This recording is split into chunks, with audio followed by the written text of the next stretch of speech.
নিজেদের ক্রিকেট ইতিহাসে প্রথমবারের মতো ভারতের মুখোমুখি হয়ে জয়ের সম্ভাবনা তৈরি করেছিল ওমান। তবে শেষ পর্যন্ত কাঙ্ক্ষিত জয়টি পায়নি তারা। এশিয়া কাপের গ্রুপ পর্বের শেষ ম্যাচে ওমানকে ২১ রানে হারিয়েছে ভারত। অর্থাৎ গ্রুপ পর্বের ৩ ম্যাচের সবগুলো জিতেই সুপার 4-এ গেল সূর্যকুমার যাদবের দল। শুক্রবার আবুধাবির জয়েদ ক্রিকেট স্টেডিয়ামে আগে ব্যাট করে ৮ উইকেটে ১৮৮ রান করে ভারত। জবাবে ওমান নির্ধারিত ২০ ওভারে করতে পারে ৪ উইকেটে ১৬৭ রান। লক্ষ্য তারার ১৬.৪ বলে ১ উইকেটে ১৪১ রান তুলে ভারতের বুকে কাঁপন ধরিয়ে দেয় ওমান।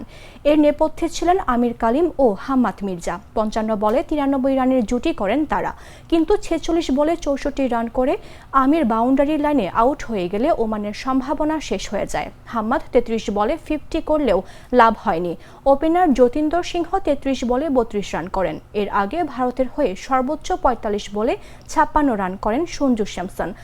এছাড়াও ওপেনার অভিষেক শর্মা ১৫ বলে ৩৮, তিলক ভার্মা ১৮ বলে ২৯ ও অক্ষর প্যাটেল ১৩ বলে ২৬ রান করেন।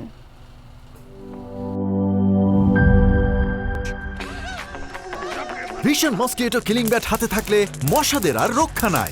ভিশন মসকিটো কিলিং ব্যাট, মশা তাড়াবার হাতিয়ার। ক্রয়ের জন্য ভিজিট করুন ভিশন শোরুম কিংবা অথবা.com-এ।